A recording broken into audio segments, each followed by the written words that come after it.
Pessoal, vamos falar sobre a situação na Ucrânia. Hoje, dia 24 de novembro, são 8 horas da manhã aqui no Rio de Janeiro, 2 horas da tarde lá em Kiev, no momento que eu gravo esse vídeo. Hoje, 24 de novembro, fazem exatamente 9 meses desta guerra, né? E a cada dia que passa a gente vê mais claramente o absurdo e o desespero dos russos, que não conseguem ganhar dos ucranianos do ponto de vista militar e acabam atingindo apenas estrutura civil, né? Ontem foi mais um dia que teve grande bombardeio em toda a Ucrânia. Muitas cidades ucranianas ficaram sem luz, sem água, sem gás, sem calefação. Além da infraestrutura, houve prédios atingidos também, houve mortes também no subúrbio de Kiev. E aquele negócio, né? É a Rússia justificando o título de Estado patrocinador do terrorismo que ganhou da comunidade europeia ontem, né? Houve 67 mísseis e 5 drones lançados ontem. Dos mísseis, 51 deles foram derrubados pela defesa antiaérea ucraniana, os drones também, mas os mísseis que sobraram conseguiram causar esse estrago porque foram direcionados às usinas nucleares ucranianas, né? Então, todas elas estão offline neste momento, por isso a falta de luz. Água, calefação e gás já retornaram na maior parte da Ucrânia, mas a eletricidade em si ainda está faltando em boa parte. 70% do território da Ucrânia ainda está sem luz neste momento, mas a previsão é que até o final do dia as usinas serão religadas e com isso a eletricidade deve voltar até o final do dia na maior parte da Ucrânia, né? Vamos ver esses assuntos e detalhes, outros assuntos também sobre a guerra. Essas notícias foram sugeridas por Dudu Indo, Peter o Ayatollah do Ancapistão e várias outras pessoas. Obrigado pessoal que sugeriu as notícias, obrigado a você que está assistindo o nosso vídeo. Se você gosta do nosso conteúdo, por favor, deixe o seu like e se inscreva aqui no canal, né? Pois bem, o grande assunto hoje não tem nenhuma grande novidade em termos militares, tá? A gente vai ver que a linha de frente está mais ou menos parada. O grande assunto ontem foi justamente a estratégia ucraniana de destruir a infraestrutura da Ucrânia, mais uma vez tentar deixar todas as cidades sem luz e coisa e tal.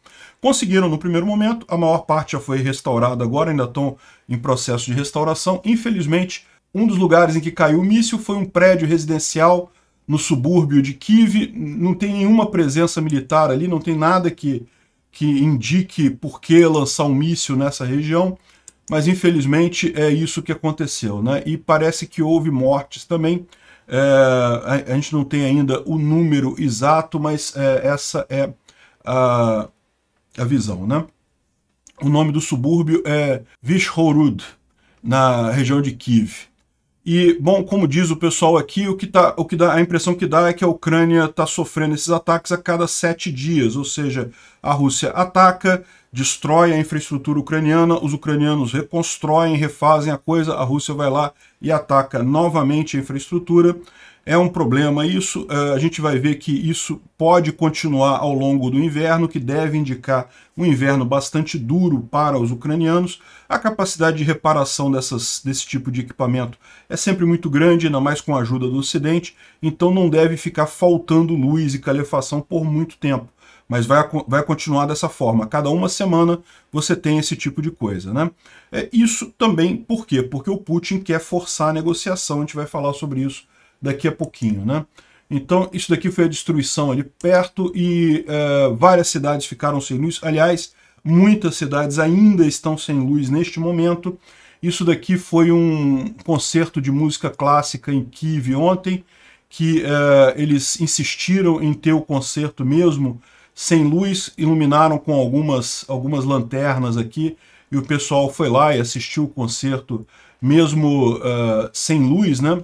Olha só, chegou a ser bonito esse daqui, né? Com o pessoal tocando também um outro concerto na capital de Kiev, que continuou apesar da falta de luz.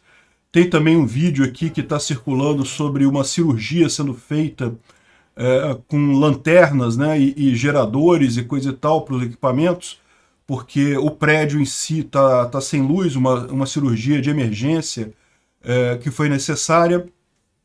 Então, ou seja, a Ucrânia não parou com esses ataques, né? Aquilo que a gente coloca, essa estratégia russa é uma estratégia dolorosa para o povo ucraniano, principalmente porque é uma estratégia covarde. Ela atinge os civis, não atinge os militares, né? Os militares na linha de frente, isso faz muito pouca diferença no final das contas, Porque os militares, eles têm os equipamentos próprios deles, eles têm, não falta energia, ninguém conta com energia na frente de batalha, você sabe que tem que levar gerador, que tem que levar combustível e coisa e tal. Então, isso não afeta os militares, mas afeta os civis, né? E por que a Rússia está fazendo isso? Ela está fazendo isso por covardia e porque ela sabe que precisa estabelecer uma trégua. Ela não consegue segurar o avanço ucraniano por muito mais tempo, então eles precisam dessa trégua a qualquer custo. Daí essa covardia toda com os civis, né? O prefeito de Kiev, o Vitaly Klitschko, ele está falando que essa é o pior ataque desde a Segunda Grande Guerra e aqui eles colocaram o pior inverno desde a Segunda Grande Guerra. Mas o que ele quer dizer aqui não é que particularmente o inverno será rigoroso esse ano, a gente não sabe ainda, mas que esses ataques russos estão tornando a vida na cidade muito complicada, né? Ele falou que já tem uma preparação para, no pior caso, fazer uma evacuação de Kiev. Kiev é uma cidade grande, 3 milhões de habitantes, então, em último caso, eles fariam essa evacuação da cidade, mas que ele não pretende fazer isso. O que está acontecendo é justamente o Putin querendo aterrorizar as pessoas, forçar o Zelensky à negociação. Aqui, é uma forma de botar pressão no presidente Zelensky para negociação, mas ele falou que isso não vai acontecer. A impressão que eu tenho é que as pessoas vão continuar ainda a ficar com mais raiva e mais determinadas, né?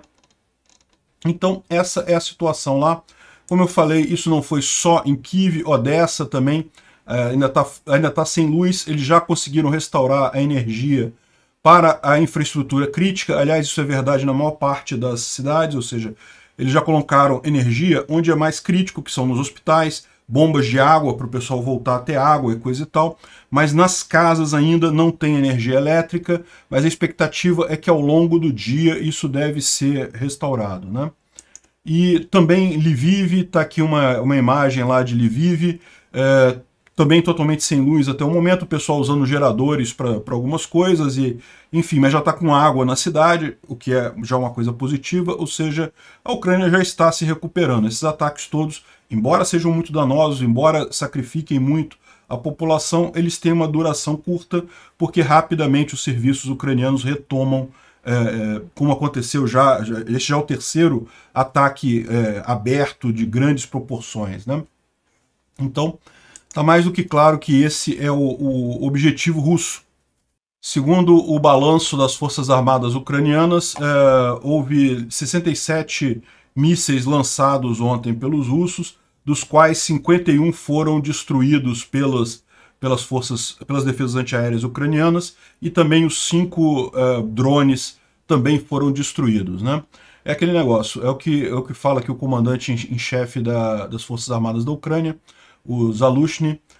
Sendo incapazes de derrotar o exército ucraniano, o inimigo traça uma guerra contra cidadãos pacíficos, plantas elétricas e por aí vai, né? Realmente um absurdo isso daqui.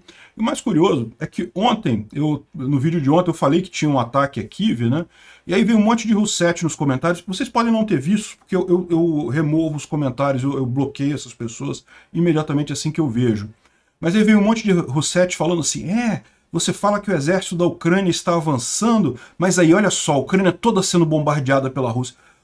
Os caras contam isso como vitória? Que tipo de vitória é essa? Não tem vitória nenhuma em bombardear uma população. Isso é terrorismo puro. Isso não garante nenhum ganho militar à Rússia. Zero ganhos. Ao contrário, como a gente está vendo, isso está garantindo à Rússia um lugar de isolamento na história, né?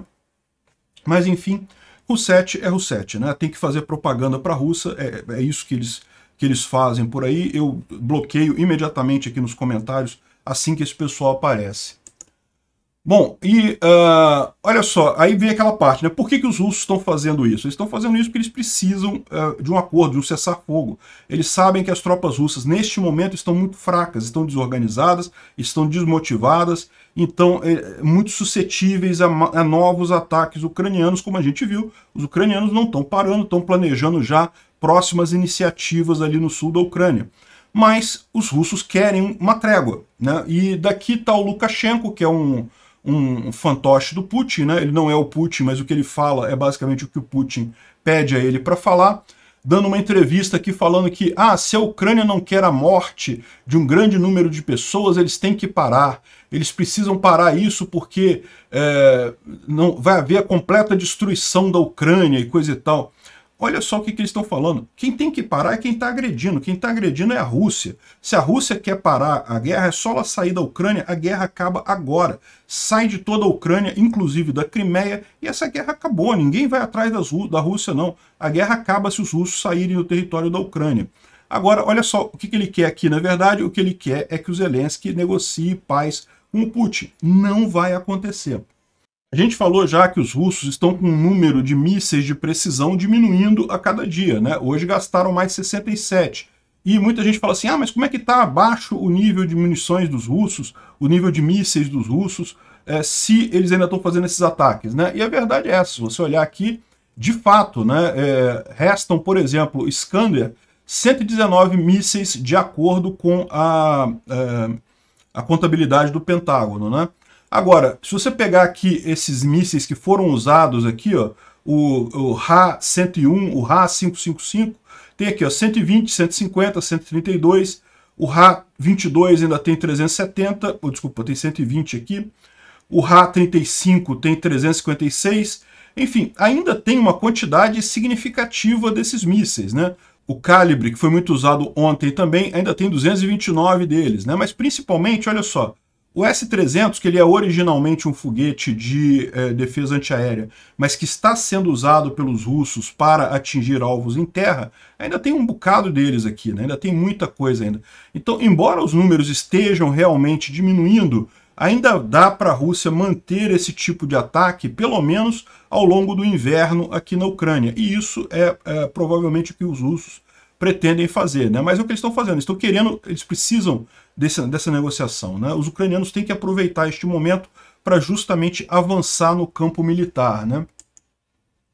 Além disso, um outro tipo de munição é a munição para obuses, né? Munição para frente de batalha.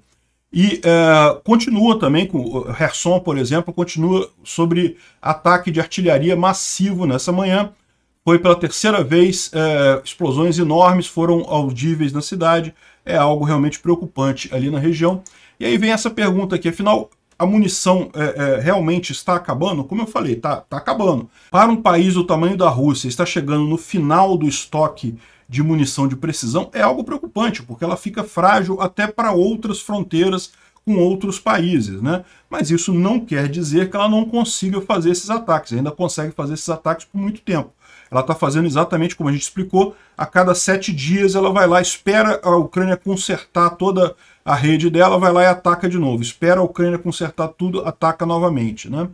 E também a falta de munições de artilharia, que o Moscou está desmentindo, porque diz que não está faltando artilharia, mas a verdade é que a gente sabe que esses ataques ucranianos a depósitos de munição têm sim diminuído a capacidade logística da Rússia, né? Não é que a Rússia não tenha munição suficiente, ela tem, da época da Segunda Guerra, tem muito obus, muita artilharia para obus, para canhão, tem muito disso. Estoques enormes, praticamente intermináveis. A questão toda é conseguir colocar isso lá na frente de batalha. Como a Ucrânia destrói os equipamentos no meio do caminho, destrói os hubs de logística, cada vez mais a Rússia tem menos dessas munições, por simplesmente isso não conseguir chegar na frente de batalha, né? Então é isso que a gente espera. Não acho que a Rússia vai parar esse negócio de destruir instalações elétricas ucranianas durante o inverno, vai continuar fazendo isso. A solução para a Ucrânia é aumentar a quantidade de defesas antiaéreas, isso está sendo providenciado, e também garantir o suprimento de transformadores e peças de reparo para permitir funcionar durante o inverno, reparar rapidamente esses ataques, né? E bom, a gente já tinha mencionado ontem que a Rússia foi declarada um Estado patrocinador do terrorismo, um Estado terrorista pela comunidade europeia, foi votado na Assembleia Geral, isso está definido já, né? Mas muita gente se pergunta assim, tá, mas o que isso muda no final das contas, né? Sim, isso muda um monte de coisa, tá? Primeiro, a questão de sanções, tem vários países que agora, com essa declaração, conseguem fazer sanções muito maiores à Rússia, inclusive sanções indiretas ao Irã, à China, a outros países que ainda ajudem a Rússia. Como a gente falou, né, esse tipo de designação foi o que permitiu os Estados Unidos invadir o Afeganistão lá em 2001. Não se espera que vá alguém invadir a Rússia neste momento, mas esse tipo de coisa permite sanção, permite negar visto. Por exemplo, teve agora um evento das Nações Unidas na França que a Rússia não conseguiu ir porque os diplomatas russos não conseguiram o visto francês. Por quê? Porque a França não vai dar mais visto para o governo russo devido à Rússia ser considerada agora um Estado patrocinador do terrorismo. Então você tem sim um monte de dificuldades que advêm disso daí. É verdade. No campo militar não vai fazer diferença nenhuma, né? Você dizer que o Estado é terrorista, no campo militar continua sendo a briga do mesmo jeito. Mas no campo econômico, no campo diplomático, certamente isso vai ter um impacto enorme no final do dia, né? Bom, outros detalhes. Como eu falei para vocês, em termos de linha de frente, não teve grandes mudanças ontem, não teve. Continuam as batalhas em Bakhmut, continuam as batalhas aqui em Donetsk, e até aqui nenhuma grande novidade, nada transpareceu aqui, né? Então, mas você teve algumas coisas. Teve, por exemplo, esse ataque aqui na cidade de Donetsk. Vou tocar para vocês aqui, tem um barulho meio alto, tá?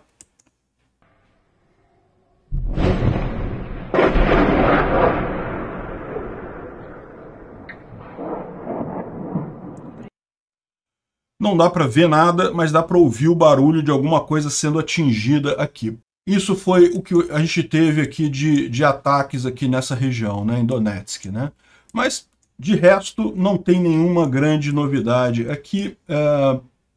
Houve também os russos reclamando ainda daquela situação lá em Makivka. Qual que é essa situação? Makivka é essa cidade aqui, que os ucranianos retomaram e já estão aqui em Plochanska, e a ameaça é os ucranianos conseguirem chegar em Krasnoyarsk e assim cortar totalmente o suprimento aqui pela rota entre Svatov e Kremina.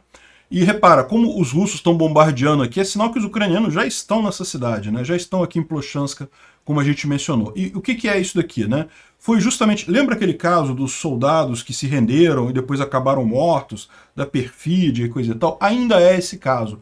Porque os russos estão discutindo agora que aqueles soldados que ficaram ali, a gente já falou, eles estavam criticando por quê? Porque eram 12 russos, todos equipados e coisa e tal, mas eram mobilizados, não sabem lutar em guerra.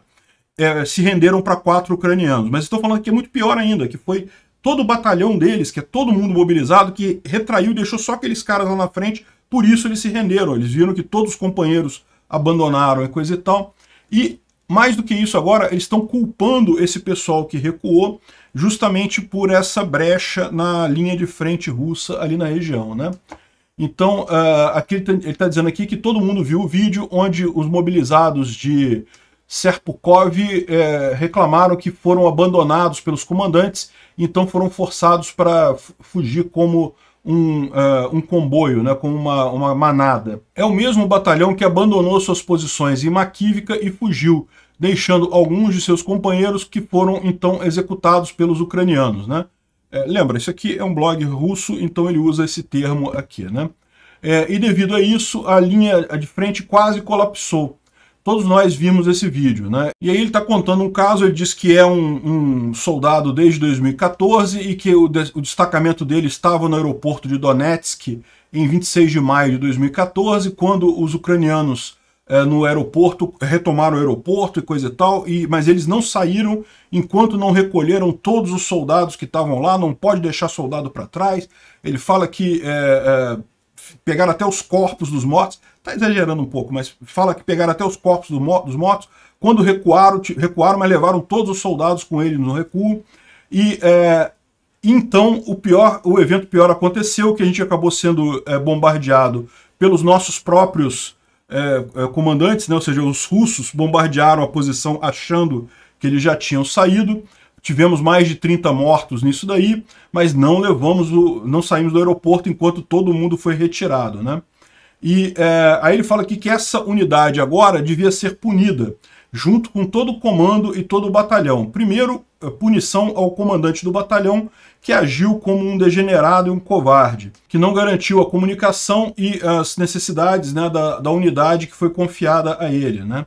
Enfim, ou seja, eles estão criticando pra caramba aquele pessoal por ter perdido para os ucranianos em última análise, né? E a questão toda é essa: os mobilizados não são, primeiro, não têm a capacidade de luta de um soldado regular, e segundo, não são treinados adequadamente. Então é esperado esse tipo de coisa, né?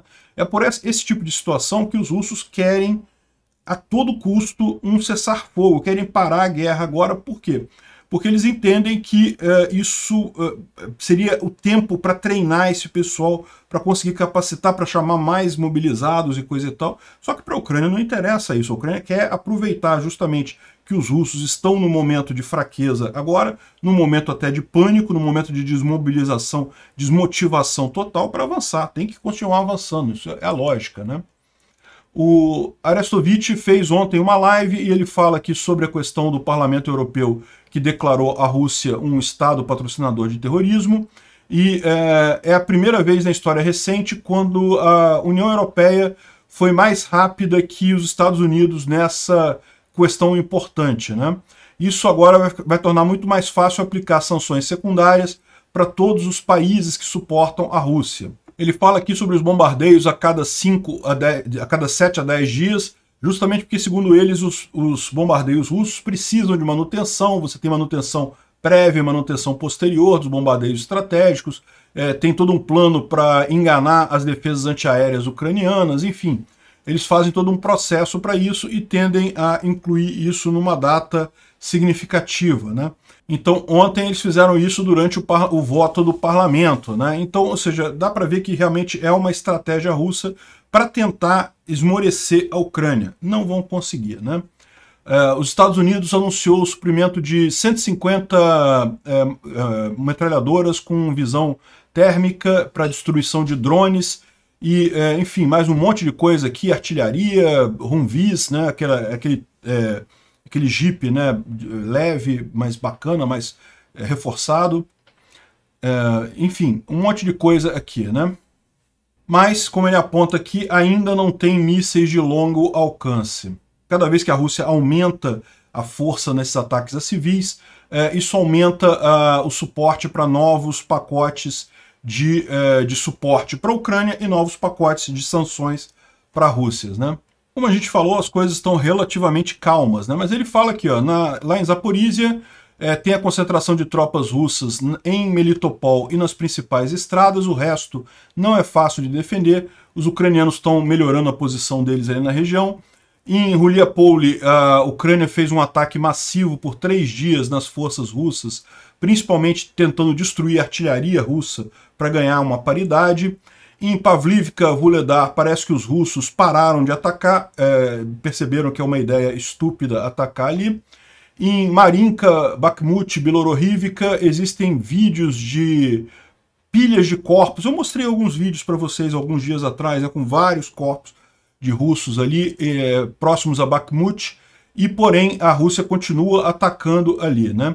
Algumas informações são que a Rússia está acumulando forças entre 4 e 6 batalhões, BTGs na verdade. Batalhão Tático Grupo é uma unidade da força russa, em torno de 700 pessoas, entre 400 e 700 pessoas, para tentar restaurar controle na direção de Lima. A Ucrânia está informada disso e já está pronta para surpreender o pessoal lá, né? Continuam os bombardeios com morteiros, obuses e alguns S-300 em Kharkiv. Ele lembra que o S-300, como é um foguete muito rápido, é difícil interceptar com a defesa antiaérea, né? Medidas preventivas estão sendo tomadas. Os sistemas de defesa antiaérea, os NASAMS e o IRIS-T, estão funcionando praticamente de forma sem falha, né? Atingindo cada alvo marcado. A Polônia sugeriu à Alemanha... O que aconteceu aqui? A gente vai falar mais sobre isso mais adiante. Eu falo de uma vez. A Alemanha ofereceu à Polônia para instalar defesas antiaéreas avançadas com mísseis Patriot na fronteira da Ucrânia com a Polônia, de forma que não aconteça novamente aquele caso do míssil russo, que caiu no território da Polônia, né? E para quem quer saber, não era míssil ucraniano, era míssil russo mesmo aquilo ali, tá? Enfim, mas a Alemanha se ofereceu para colocar as defesas antiaéreas ali na região. A Polônia falou que não precisa, que é para dar essas armas para a Ucrânia, para colocar defesa antiaérea na Ucrânia, o que faz sentido, né? A gente sabe que, porque embora tenha sido sim um míssil russo que atingiu a Polônia, a gente sabe que foi um acidente, não foi intencional. Os russos até foram rápidos em falar, não foi a gente não tivemos nada a ver com isso e coisa e tal, né? Enfim, tem mais algumas trocas de prisioneiro, mais algumas coisas aqui. Sim, o CSTO tem umas coisas aqui bastante interessantes, né? Vamos seguir aqui em frente. O Instituto para o Estudo da Guerra, lógico, fala sobre o bombardeio de ontem, mas ele traz um outro ponto aqui que é bem interessante sobre as declarações contraditórias da Rússia, né? Acontece a seguinte contradição. Para o público russo, a Rússia quer dizer que não, que estamos na guerra, estamos ganhando, que os russos vão tomar toda a Ucrânia, que os ucranianos merecem morrer e coisa e tal. Mas para o público externo, a Rússia quer vender a ideia de que é a Ucrânia que não quer negociar, que eles querem negociar, mas a Ucrânia não quer negociar com eles, né? E aí o que está acontecendo é que o problema todo é o seguinte, porque hoje com a informação descentralizada, os russos também ouvem alguma coisa de fora. É lógico, eles ouvem principalmente as fontes russas, mas o pessoal começa a perceber que tem uma diferença de tom, né? Ou seja, para dentro da Rússia eles falam como se não, que vamos arrebentar todo mundo e conquistar tudo e coisa e tal, e para fora eles falam em conversa de paz, em conversa, em negociação e coisa e tal. Foi o que o pessoal falou aqui, basicamente teve uma diferença muito grande entre o discurso do Dmitry Peskov, né, que é o porta-voz russo, e também do cara do líder da Duma, que falou outra coisa, falou que não, que vamos conquistar a Ucrânia inteira e não sei o que lá. Ou seja, fica uma situação que até a audiência interna russa está começando a achar estranho no final das contas, né? Bom, aqui aquilo que a gente já tinha mencionado, né, que a Rússia ofereceu à Polônia para botar mísseis Patriot de defesa antiaérea ali na fronteira. A Polônia agradeceu, falou, pô, manda para a Ucrânia, melhor para a Ucrânia isso. Houve uma troca de prisioneiros, 35 militares ucranianos voltaram para casa. Isso aqui é uma coisa muito legal, né? Olha só, o Grupo Wagner, ele está sendo... o Parlamento Europeu ontem já declarou a Rússia um Estado patrocinador de terrorismo. E agora pode declarar o Grupo Wagner como um grupo terrorista, né? E daí o advogado do Grupo Wagner foi entregar a defesa dele nesse processo, a defesa do Grupo Wagner, para o pessoal da Comunidade Europeia, e levou ali um martelo. Isso daí não é na Comunidade Europeia, tá? Eles filmaram em algum lugar lá do próprio Grupo Wagner para dizer que foi isso, né? Estou mandando a mensagem aqui, né? E levaram um violino com um martelo dentro, com a mão suja de sangue, coisa e tal. Ou seja, é coisa de mafioso mesmo, né? A gente já sabia disso, a Rússia é um Estado mafioso.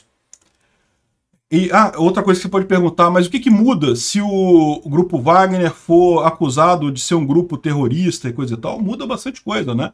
Os principais líderes do grupo podem ser presos em qualquer lugar que eles forem fora da Rússia, eles vão ter mais dificuldade de conseguir comprar coisas, de conseguir financiamento, um monte de coisa. Isso dificulta, sim, a vida deles, né? Aqui, sobre a questão de conversar com a Rússia, o pessoal explica aqui exatamente por que isso seria ruim. É aquilo que eu falei para vocês, a Rússia está num momento fragilizado agora. Ela sabe que se os ucranianos avançarem agora, conseguem retomar território. Se os ucranianos fizerem o cessar-fogo, pararem, vai ser o tempo para a Rússia se reforçar e certamente eles vão avançar de novo. Já avançaram depois, começaram em 2014, teve o cessar-fogo, eles avançaram em 2022, certamente vai ser uma questão de tempo para os russos novamente tentarem retomar território na Ucrânia. É totalmente inaceitável a opção de negociação com os russos, né? E à medida que a Rússia vai se enfraquecendo, ela começa a comprar briga até com ex-amigos delas, né? Por exemplo, o Cazaquistão já está numa trajetória de separação da Rússia desde algum tempo já, né? O Cazaquistão teve até revoltas no início do ano passado por conta da população querer se afastar da Rússia. O pessoal entende a Rússia como um inimigo lá, né? E agora o pessoal da Rússia está dando razão a isso, né?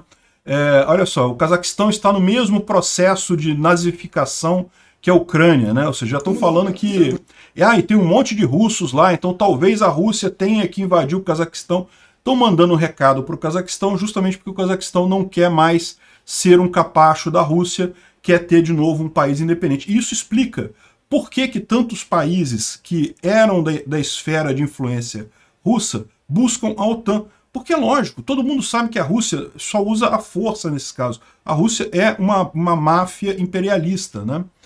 E não foi só o Cazaquistão, não, também a Armênia se recusou a assinar a declaração ao final do CSTO, né? O CSTO é digamos, entre aspas, a OTAN da Rússia, né? Ela tem ali assinada com a Armênia, Quirguistão, Tadiquistão, Cazaquistão. Ela tem essa organização, CSTO, Organização Coletiva do Tratado de Segurança, e fizeram um encontro lá, mas um monte de país já falou que vai sair da CSTO, e agora a Armênia também se recusou a assinar isso, né? O Putin deixou cair a caneta, o Lukashenko ficou chocado aqui, ó. Esse aqui é o cara da Armênia falando que não vai assinar. Olha lá, o Putin jogou a caneta e o Lukashenko, pô, como assim? Como assim? Ou seja, isso acontece. O pessoal está vendo que a Rússia não é mais essa coisa toda. Ah, o Cazaquistão está com medo? Não está, porque ele sabe que do jeito que o exército russo foi destruído na Ucrânia, eles não vão ter força para invadir o Cazaquistão. Então, ou seja, no final das contas, isso só mostra a fraqueza cada vez maior da Rússia no mundo todo, né? Bom, eu ia fazer uma recapitulação da guerra inteira aqui, mas eu vou deixar isso para outro dia, senão esse vídeo vai ficar muito longo, né?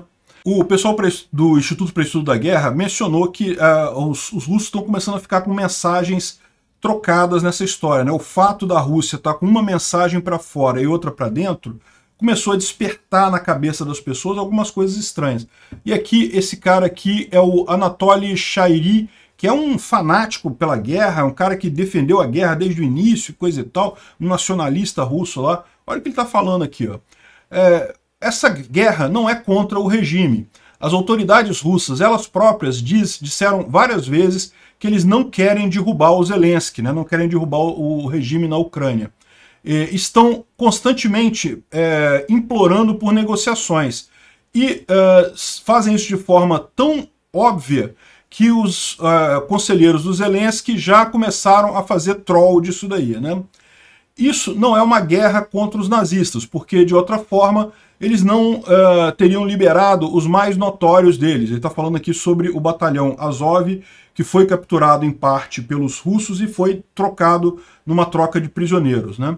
Não é contra o Ocidente, porque senão não haveria gás para eles, né? A Rússia já teria cortado o gás para o Ocidente se fosse contra o Ocidente. Essa guerra é simplesmente contra ucranianos ordinários.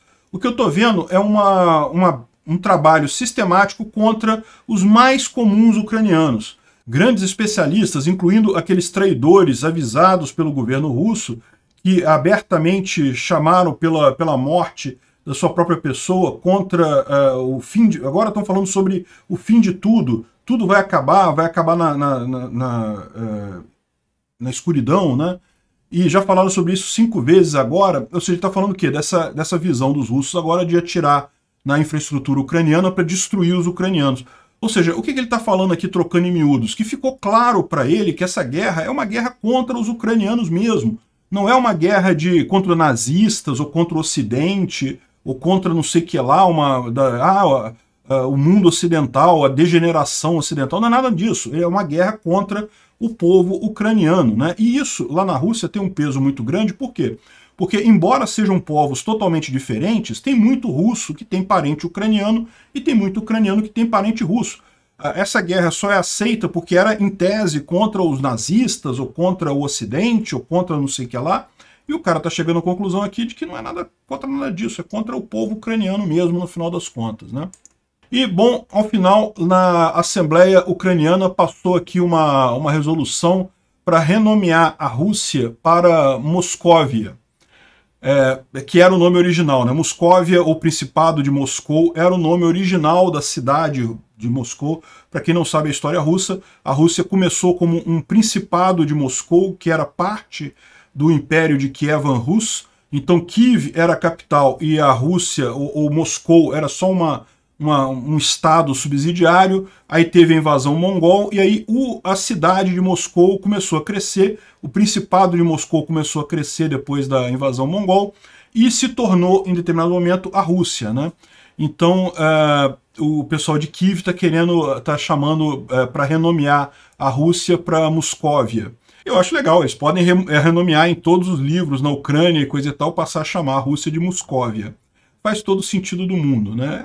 Uma alfinetada histórica aí nos orques russos. Obrigado por assistir o vídeo até o final. Além de curtir, compartilhar e se inscrever no canal, considere se tornar patrocinador com valores a partir de R$ 1,99. Clique no botão Seja Membro abaixo para saber as condições e vantagens de patrocinar o canal. Mais informações sobre o nosso projeto, visite nossos sites indicados na tela.